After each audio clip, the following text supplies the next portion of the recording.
তেহরানের স্বপ্ন, সুনীল গঙ্গোপাধ্যায়। শ্রী স্টোরি টেলিংয়ে আমি শ্রী। আজকে শেষ পর্ব।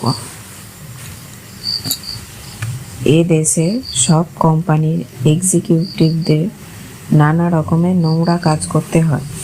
সকালে এই কাজগুলোকে নোংরা মনে করে না অবশ্য, ছেড়ে দাও ওই চাকরি। মেয়েদের পক্ষে এইসব কথা বলা সহজ। তারা একবারও চিন্তা করে না টাকাটা রোজগার হয় কিভাবে। অথচ টাকা না থাকলে তাদের মাথা খারাপ হয়ে যায়। এই মাসে একটু টাকা পয়সার অসুবিধা থাকলে সেই মাসটা একটু টেনে টুনে চালাতে বলো। অন্তত 7 বার শোনাবে কত দরকারি জিনিস সেই মাসে কেনা হলো না। তোমার দিদি কিংবা কোনো মাসি কত বেশি টাকা খরচ করলো বলো না।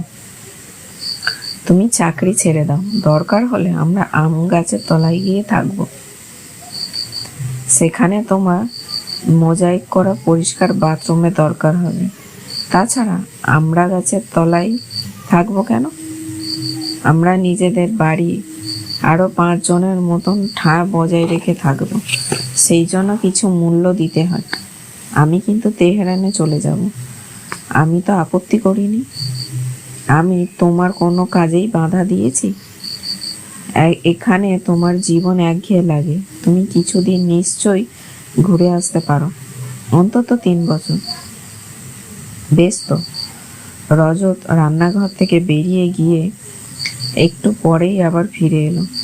মনীষার কাঁধে হাত রেখে শান্তভাবে বলল, একটা জিনিস কখনো ভুল করো না, আমি তোমায় ভালোবাসি।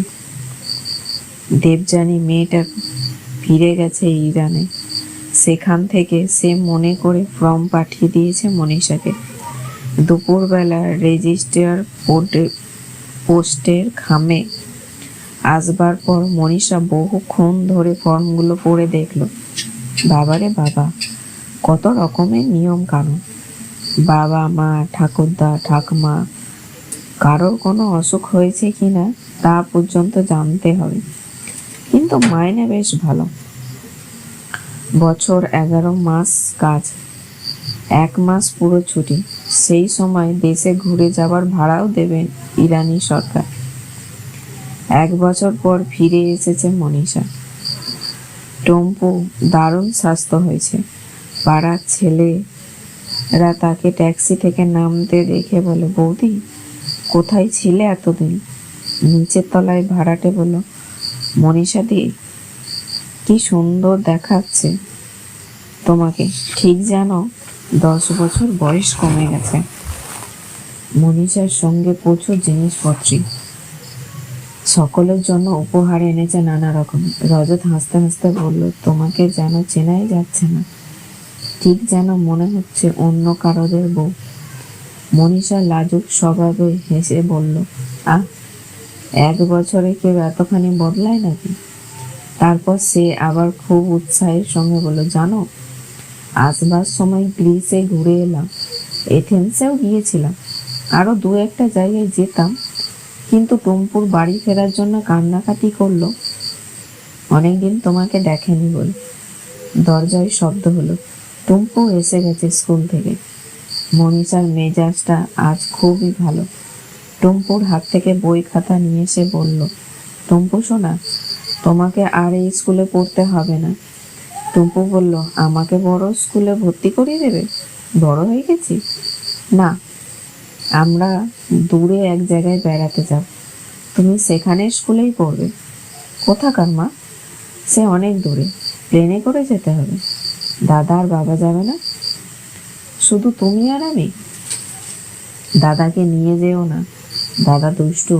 বাবা যাবে? না, বাবা যাবে না। টুম্পু একগাল হেসে ফেলে বলল, হ্যাঁ আমি জানি বাবা যাবে। তুমি মিথ্যে কথা বলছো। বাবা না গেলে কে আমাদের নিয়ে যাবে? কেন, আমি বুঝি নিয়ে যেতে পারি না? পুরীতে যাওয়ার সময় তুমি যে রেল টিকিটটা হারিয়ে ফেলেছিলে, ও মা, সে কথা তোমার এখনো মনে আছে?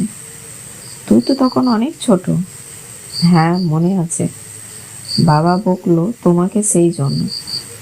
এবার টিকিট হারিয়ে ফেলেছো তো কি হয়েছে, এবার কিছু হারাবে না তো। পরের দিন সকালে রজতকে ফর্মগুলো দেখালো মনীষা। রজত প্রথম থেকেই শেষ পর্যন্ত চোখ বুলালো। এখানে ছেলে মেয়েদের কথা তো কিছু লেখা নেই। যার চাকরি হবে সেই ভাড়া পাবে যাওয়ার, ছেলে মেয়েদের ভাড়া দেবে কিনা বোঝা যাচ্ছে না। মনীষা একটু দম নিয়ে বলল, এই রে, তাহলে টুম্পু যাবে কি করে? রজত বলল, সেটা এমন কিছু ব্যাপার নয়, সব ব্যবস্থা যদি হয়ে যায় তাহলে টুম্পুর ভাড়া আমিই জোগাড় করে দিতে পারবো। কত টাকা সে দেখা যাবে, কিন্তু তোমার পাসপোর্ট তো এখন করিয়ে রাখা দরকার। হঠাৎ যদি সব ঠিকঠাক হয়ে যায় তাহলে পাসপোর্টের জন্য তো আটকে যেতে পারো। আমি পাসপোর্টের ফর্ম আনিয়ে দেবো কাল। খানিক বাদে মনীষা বলল, তুমি কাল রাত্রে ভয়ঙ্কর কাশছিলে। রজত বলল, কই না তো। হ্যাঁ, ঘুমের মধ্যে কাশতে কাশতে একবার উঠে বসলো পর্যন্ত। ও কিছু না, তুমি একবার ডাক্তার দেখাতে পারো। সামান্য কাশির জন্য কেউ ডাক্তার দেখায়? তাছাড়া এখন আমার সময় নেই। সিগারেটটা একটু কমিয়ে দিলেই হবে। পাসপোর্টের ফর্মের কথা রজত নিজেই বলল, সে আবার ভুলে গেল। দুদিনের মধ্যে সে আর উচ্চ বাক্য করল না দেখে মনীষার একটু সন্দেহ হলো। তাহলে কি রজত তার যাওয়াটা ঠিক চাইছে না? কিন্তু এদিকে মনীষার মনের ভাব যে এমন, তা তেহরানে যাওয়ার একেবারে ঠিকঠাক হয়ে গেছে। সে এখন সাদা রঙের একতলা বাড়িটা যখন তখন দেখতে পায় চোখের সামনে। সে এমনকি সেই বাড়িটা আর তার মনের মতন করে সাজাতে শুরু করে দিয়েছে। মনে মনে তৃতীয় দিনে সে জিজ্ঞাসা করলো, তুমি সেই পাসপোর্টের ব্যাপারটা, তোমার যদি অসুবিধা থাকে তাহলে আমিই না হয়। রজত খুব লজ্জিত হয়ে বলল, এই রে, ছি, আমি একদম ভুলে গিয়েছিলাম। আমি আজ অফিসে একটা কাজ নিয়ে এমন দুশ্চিন্তা করছি, কদিন ধরে অন্য কোনো দিকে মনই দিতে পারছি না। অফিসে থেকে এত দুশ্চিন্তা করো কেন? শরীর খারাপ হয়ে যাবে তো। মালিকরা টাকা দেয় বলে কি তোমায় কিনে নিয়েছে নাকি? চাকরি মানে তো অনেকটা তাই। তাছাড়া এই ব্যাপারটা কি জানো, কোনো একটা কাজ হাতে নিলে সেটা ঠিক মতন শেষ করতে না পারলে শান্তি পাওয়া যায় না। পুরুষ মানুষ একটা চ্যালেঞ্জ। যাকগে, তোমার পাসপোর্টের ফর্মটা আমি আজই আনিয়ে দেব। আমি ফর্মটা ফিল আপ করছি, তাহলে ওটা পাঠিয়ে দাও। দেরি করছো কেন? একটা জায়গা বুঝতে পারছি না, তুমি একটু দেখে দেবে? রজত ফর্মটা নিয়ে যেটুকু বাকি ছিল সব ভর্তি করে দিল। পাড়া স্টুডিও থেকে মনীষা পাসপোর্ট সাইজে ছবি তুলে এনেছে 6খানা। সেই কখানা ছবি দিতে হবে অ্যাপ্লিকেশনের সঙ্গে। ছবি দেখে রজত বলল, তোমাকে একটা বাচ্চা মেয়ের মতন দেখাচ্ছে। মনীষা বলল, চা, বুড়ি হয়ে গেছি, দেখি যদি ওখানে গিয়ে শরীরটা সারে। খামের ওপর ঠিকানাটা লিখে রেখেছে মনীষা আগে। এবার তার মধ্যে একটা কাগজপত্রে আটা ভরে আটকে দিল। রজত বলল, দাও, আমি অফিস থেকে বেয়ারাকে পাঠিয়ে ওটা পোস্ট করে দেব এখানে। মনীষা বলল, রেজিস্ট্রি করে পাঠাতে হবে? রজত বলল, তা তো নিশ্চয়, সে আমি ঠিক করে দেব এখনই। তুমি পাঠিয়ে দেবে তো? যাক, কেন, তুমি কেন কষ্ট করবে? আমি আজ একবার বেরোবো, পোস্ট অফিস তো কাছেই, আমি পোস্ট করিয়ে দেব এখন। আমার আবার কি কষ্ট, বেয়ারা পাঠিয়ে দেবে। যাক, আমিই দেব এখন। রজত কয়েক মুহূর্তে স্থিরভাবে তাকিয়ে রইল মনীষার দিকে। গুপ্তা একটা দীর্ঘ নিঃশ্বাস ফেলল। অফিসে যাওয়ার পথে স্নান হয়ে রইল তার মুখ। মনীষা তাকে বিশ্বাস করে না। মনীষা বোধহয় ভেবেছে রজত ঠিক মতন ওই খামটা না পাঠাতে পারে। মনীষা কিন্তু এসব বুঝল না। সে নিজের আনন্দে মুষল হয়ে আছে। এবার খামটা যেন তার জীবনের প্রবেশের চাবিকাঠি। এটা সে নিজের হাতেই পাঠাবে, এই কথা ভেবে উত্তেজিত হয়ে আছে। সেদিন হঠাৎ সন্ধ্যে 7টার মধ্যে বাড়ি ফিরে এলো রজত। হাত মুখ ধুয়ে জামা কাপড় ছেড়ে সে ছেলেকে ডেকে বলল, বাবলু, তোর ইংরেজিতে গ্রামার বইটা নিয়ে আয়। বাবলু রীতিমতো অবাক। বাবা কোনোদিনও তাকে পড়ায়নি, কিন্তু সেদিন রজত দারুণ তোড়জোড় করে পড়াতে বসলো বাবলুকে। পড়ার অভ্যাস নেই বলে সে রেগে উঠতে লাগলো। প্রায় রাত 9টা বেজে গেছে। ঘুম চোখে ঢুলু ঢুলু অবস্থায় বাবলু। রজতের তবু নিষ্কৃতি দেয় না। মনীষা বলল, আজ থাক, এবার ওঠো। রজত বলল, ও, গামার খুব কাঁচা রয়েছে দেখছি, কিছুই তো জানে না। মনীষা হেসে বলল, তুমি কি একদিনই ওকে পণ্ডিত করে তুলবে নাকি? এবার থেকে প্রায় ওকে নিয়ে বসবো ঠিক করেছি। তাহলে তো ভালোই। ওর মাথা আছে, কিন্তু বড্ড ফাঁকি দেয়। টুম্পু অভিমান করে রইল বাবার উপরে। বাবা কেন দাদাকে পড়াচ্ছে? তাকে কেন পড়াচ্ছে না? বাবা কি দাদাকে বেশি ভালোবাসে তার চেয়ে? কয়েক মাস কেটে গেছে। মনীষার পাসপোর্ট নিয়ে তৈরি হয়ে বসে আছে, কিন্তু ইরান থেকে আর উত্তর আসে না। মনীষার আলাদা চিঠি লিখলো সেই দেবযানী নামের মেয়েটাকে। দিন 15 বাদে উত্তর এলো। দেবযানী এখন আর তেহরানে নেই। তার স্বামী আর ভালো চাকরি পেয়ে চলে এসেছে বাগদাদে। ওরা ঠিক খবর দিতে পারবে না, কিন্তু মনীষা তো হয়েইছে যাবার কথা। ওর চেনা একজন বড় অফিসারকে বলে এসেছে মনীষার কথা। একদিন মনীষা সকালবেলা ক্ষুণ্ণভাবে বলে ফেলল, 3 মাস হয়ে গেল, কোনো উত্তর এলো না। দূর চাই, ওর বোধহয় আর ডাকবে না। রজত অতি সূক্ষ্ম ব্যঙ্গ স্বরে বলল, খামটা তো তুমি নিজেই পাঠিয়েছিলে রেজিস্ট্রি করতে, পৌঁছেছে নিশ্চয়।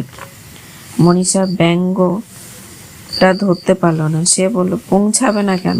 ওরাই উত্তর দিচ্ছে না। মনীষা মন খারাপ করে মুখ চেয়ে রজতের দিকে সান্ত্বনা দিয়ে বলল, আসবে, এখনো বেশি দেরি হয়নি, মোট তো 3-4 মাস হলো।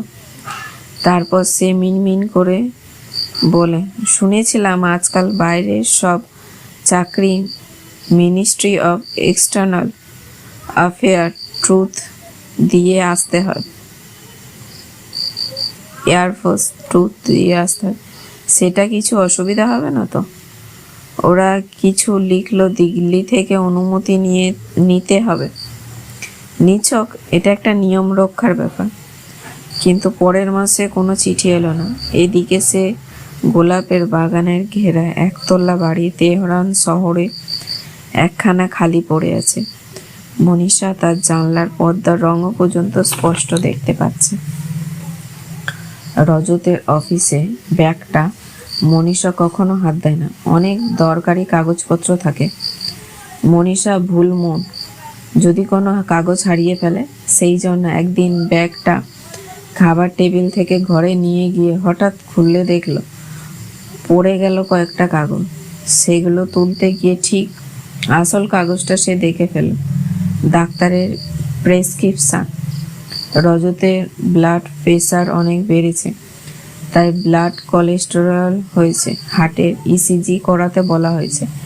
এছাড়া দেয়া হয়েছে এক গাদা ওষুধ। মনীষার গালে হাত বসে রইল। রজত এইসব কথা কিছুই তো বলেনি। এর একটা ওষুধও নেই বাড়িতে। রজত এমনি চাপা স্বভাব, নিজের অসুখ বিসুখ সে কথা কখনো তো বলে না, কিন্তু এত বড় ব্যাপারটা সে গোপন করে যাবে? রজত তাকে দূরে সরিয়ে রাখতে চায়।